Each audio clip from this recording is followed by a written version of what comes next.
y'all, welcome back to Queen Sorrell's channel. Today's topic would be, the usual about the socials and CPNs and good stuff like that. I'm gonna go ahead and go over a few things that I've went over in my last couple videos.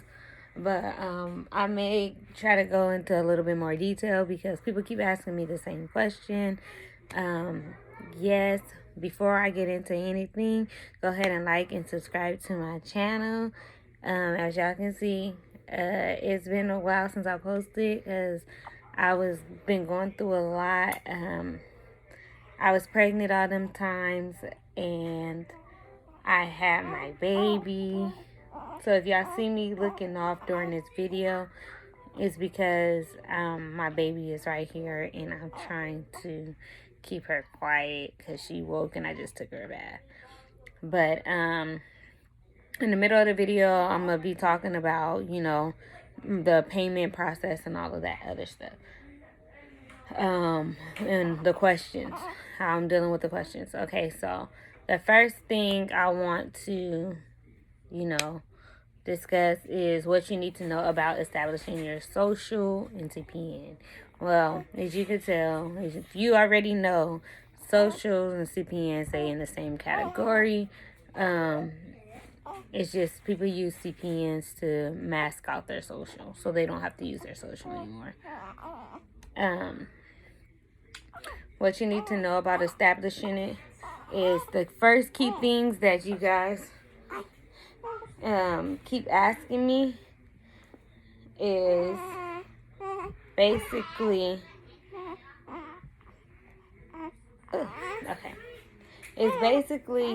what all you guys need to establish it, like phone numbers and stuff like that. So yes, you're gonna need a new phone number, no PO boxes. People have been asking me that question, so yes, no PO boxes. Because the reason why you can't use a PO box is because when you get stuff mailed there, like say if you get fingerhood and you're gonna have to use your PO box or you can't use a PO box, but you're gonna have to use that address to get your mail and stuff delivered there. And if it's a package, people don't send packages to PO boxes like that, so you can't use a PO box. It has to be like an actual address to where you can go get your mail and you have access, like you got permission to go pick up your mail from that address. So yes, you keep your same name, you keep your same driver's license.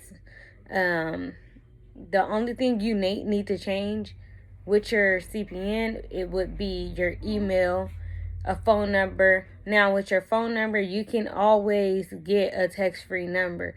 You just keep up with it. Even if you got to make the little, I think it's like 99 cents or something like that. I forgot, but so don't quote me on that. But text now, text free, the Pinger app. There's a lot of text free numbers that you can use to, place with your CPN. But you just got to keep up with that. Okay, and once you have an address established with that CPN, it's always best to keep the same address. I know sometimes later down the line you need to change your address because people may move and you may not have access to that mailbox anymore. Well, at least wait about 3-4 months, because the new address that you have to provide, you have to remember that address and your previous address when it comes down to your credit. When they pull your credit and they ask you those security questions, you're going to need to know those addresses. And then you don't want to run out of addresses to where you can't even use that address with your real social or whatever. And just remember, the phone number, the email,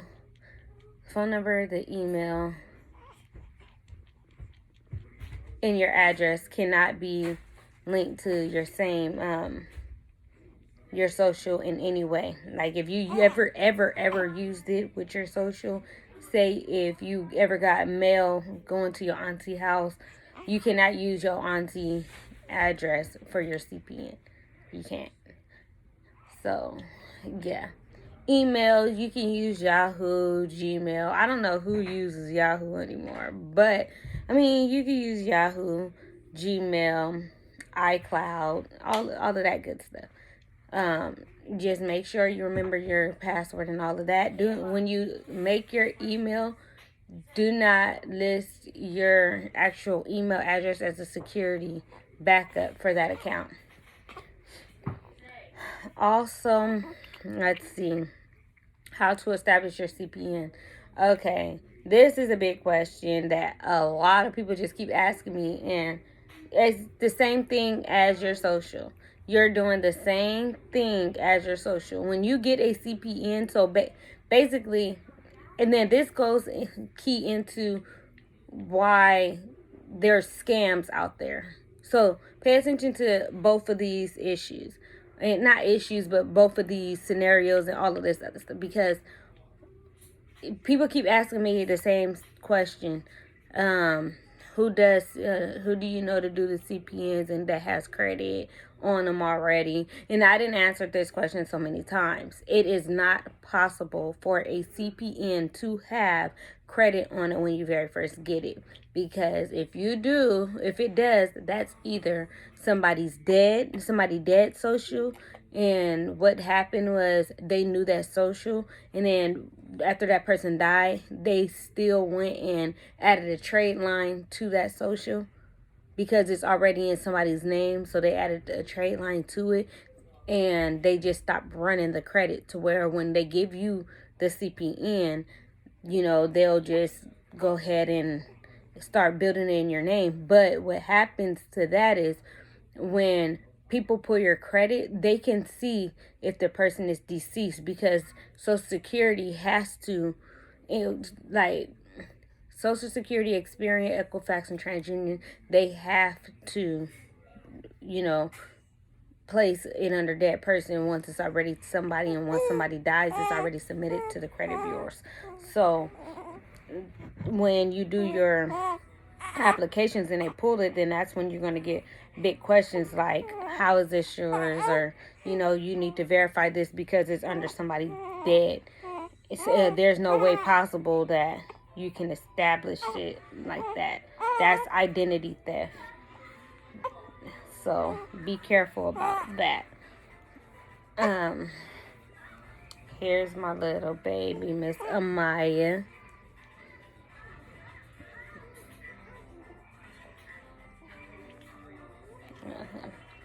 So yeah. So yeah. When you get a CPN, the CPN needs to come plain. It does not need a credit on there or nothing like that. And if you stay watching my courses, like if you opt into just watching my videos, hitting me up, asking me about one of my next videos, if you stay on top, I'll always provide you, some more information. I know in my last videos I was talking about like doing a class or something like that, but it's so hard to do a class with, my other kids. Go. No. It's so hard trying to do a lot of stuff because I gotta create all of these little Zoom thingies so that way I can invite people to the classroom. If you guys have any idea on how to do all of that, go ahead and leave a comment down or email me, because I'm going to leave my email in the description, and let me know how I can, get you guys started, because I don't want to have to give out my phone number and then people calling me to do a FaceTime call or whatever for a session. I'd rather just get, a few people in one group and, have that meeting just like that. And so that way I can answer everybody's questions. I may just start going live on YouTube, and you guys can tap in or opt in to the live or something like that, and then get to asking me the questions, whatever. And then I'll start bringing you guys onto the screen. So when you guys have a question, I just bring you guys onto there. So I'll have to learn how to do all of that good stuff because I'm not, always fluent with this internet stuff. But yes. So how do you establish it? Usually when people buy CPNs, they're supposed to come with rules and instructions. If you bought a CPN and you don't have the instructions, go ahead and inbox me. I'll give you the instructions on how to do it. The instruction does cost $3 for the instructions. I'll get into the payment process thingy right after I talk about how to establish the CPN, because I still have, another topic to talk about with it. But how to establish it, basically, self-explanatory. You're going to, get your phone number, your email, and all of that other stuff together. Before you purchase the CPN, you get all of that stuff together so that way you won't waste your time or money. Then you'll, every 2 to 3 days, you're going to apply for something for up to 35 days. Before the 35 days, do not sign up for Credit Karma or anything like that, because they're going to ask you, for your ID and all that other stuff, which is, you're trying to bypass that, which is the why you're going to wait 35 days, because you have to give them enough time to generate your security questions. So when you're, I'm sorry, y'all. She becoming fussy.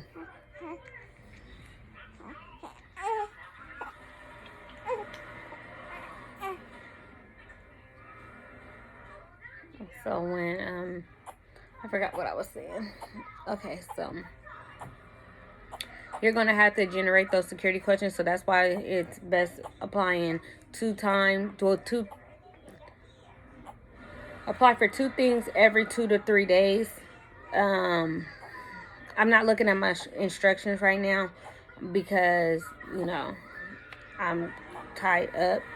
But, so don't quote me on that. I have to read the instructions, but I know it's 2 things every 2 to 3 days or something like that. And after your 35 days, then you go ahead and sign up for Credit Karma. So that way, usually after 30 days, they all report to the credit bureaus. Like, all the people you apply for, they all report to the credit bureau. So it takes at least 30 days. So, yeah. Now, let me go ahead and tell you guys about the payment process. And forgive me if I keep repeating this because I got a million things on my mind. So bear with me. The question process with the payments. So a lot of people get mad because I ask for payment per question, $3 payment per question. It's because I done made so many videos already explaining the same question that they're going to ask me. And they ask me the same question and then turn around and ask the same exact question after the same question. And it's like, I just answered your question, so why are you asking me that same question? I'm going to tell you the same answer.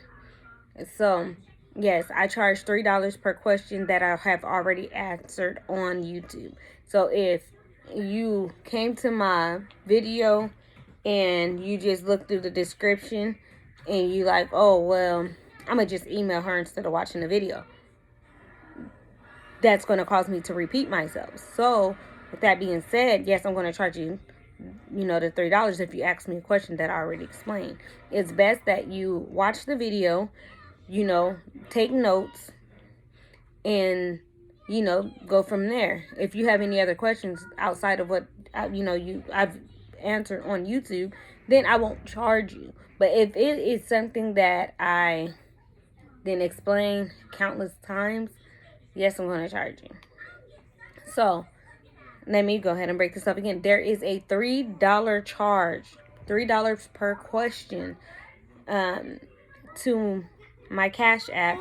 It's the $ P Sorrell 1100. And so I'll go ahead and link that in the description. So if you guys, feel the need to Cash App me it and send a question through the email, go ahead and let me know. I do respond to emails very quick. If you send it to me like at a certain time, like say you're in Chicago and I'm in California, and it's a 3-4 hour difference. If you're sending it at 3 o'clock in the morning Chicago time, then 9 times out of 10 I'm probably asleep. But I've always, like, I do not miss my emails because, that's how I stay on top of everything. So once you write my email, it comes to me right away. I'll answer your question fast as I can.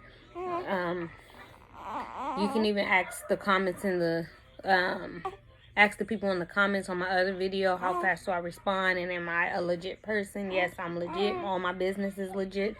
And so, yeah. So, yes, it's $3 per question. Now, on to the next topic. Well, all you'll need to start the process. Like I said, you're going to need your email address and your phone number. That's never been used before. And then, once you get all of that stuff, you'll apply for Fingerhut, Walmart credit card. But the first 3 things that you need to apply for first is to pull the 3 hard inquiries from each credit union. And that will be, you're going to apply for a business loan. It's either business or mortgage loan, a credit card, and I think it's a car. Yeah, auto loan. And once you apply for those, target all 3 credit bureaus, Equifax, Experian, and TransUnion. Once it pulls all 3 of those, then you start every 3 days, apply for something. Do not apply like crazy. Don't apply for 5 things in one day. You have to spread them out over time because you don't want to run out of things to apply for, and then you do not want too many hard inquiries on your credit file after 35 days because that lowers your credit score. But after 35 days, then I'm going to leave that for the next video. So, but yes, I'll teach you guys how to build it in probably one of my courses. Once I learn how to do the, classes. But the classes will be $30 per class. People keep asking me, can I show them how to make the stuff? And the answer is no, I don't show people how to make CPNs. I don't. Sorry. But yes, if you guys have any other questions, you guys can always feel free to hit me. Just please don't repeat the same question or you'll have to pay that $3. And I don't want y'all to have to pay that $3. But I got to tend to my baby. So like and subscribe to my YouTube. I'll be updating more, being that I'm not pregnant and I'm not sick and stuff like that anymore. I'll go ahead and give you guys a video of my pregnancy. What is that called? My delivery. Because it was crazy. But yeah, go ahead, y'all, and like and subscribe and holla at me.